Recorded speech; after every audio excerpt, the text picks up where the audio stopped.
Okay, we're rolling. Hey, Andy. Hey, how's it going? Good to be working with you this week. We were just talking earlier about some of the things that's happening in this hop reformation, or whatever you want to call it.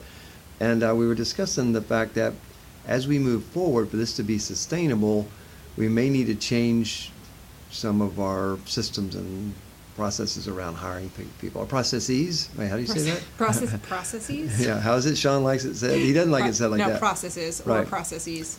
So what are your thoughts on this? Well, I think we were talking earlier that we do see, we have seen a trend, at least, where, folks in organizations that really understand these concepts, they'll have leadership change out in some high position within the organization. And suddenly the strategy changes, right? So places that might have been looking towards using New View or HOP going forward, they bring in a new leader who might not have that same viewpoint, and there's a lot of energy taken to try to get that leader on board, and sometimes it works well and sometimes it doesn't work well. So when it works well, it's fine. We just keep moving forward, right? So is there something that we need to change if we're an organization, a company, a site, or whatever, and we embrace this way of thinking with the 5 key principles and the stuff that we're doing around learning teams, and and then and on it goes, right? There's lots of stuff that changes on this in our operations if we do this.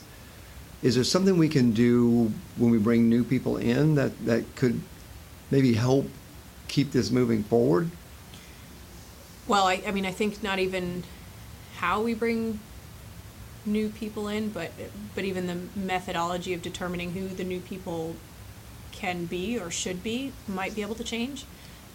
So there's a few companies that are playing with an idea of actually having pre-screening for candidates for certain roles and introducing principles to them and seeing whether or not they agree with the principles or disagree with the principles, how they might apply them.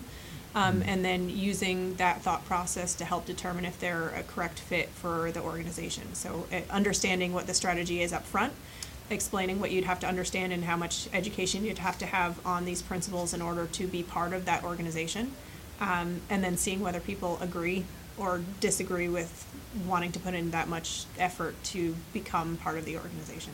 Interesting, because we're always talking about people leaving their mark, and people want to leave a mark, right? But we want it to be a mark that helps move this forward and not take it back to another way of thinking or take it off the rails. So that makes sense. So you actually show them what this looks like, see if they're the right fit, because they could be fine for some other organization, but if you have an organization that's really on this HOP path or New View path, you definitely need to bring in people that support it.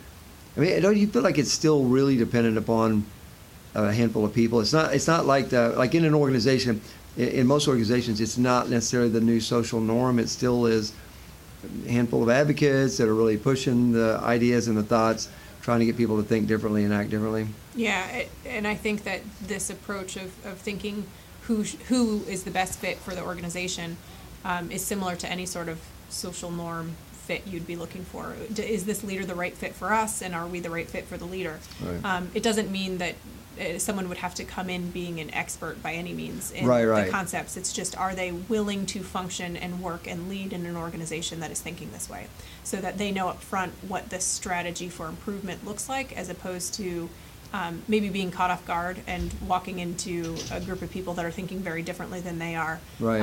And now they're being asked, they're put in a very difficult position. Right. And then everyone else is put in a difficult position. So having that kind of upfront in the conversation to see whether or not somebody's interested in the job at all, knowing that that's the strategy moving forward.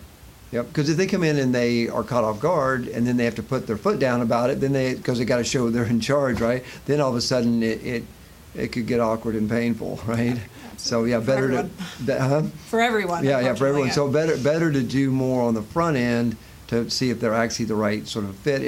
Even if they don't have a real depth of knowledge in this way of thinking, if they're willing to embrace it. Yeah, cool. All right, well, another little hop thought here, and we'll just see where this continues to go, for sure. Thanks for your time. Absolutely.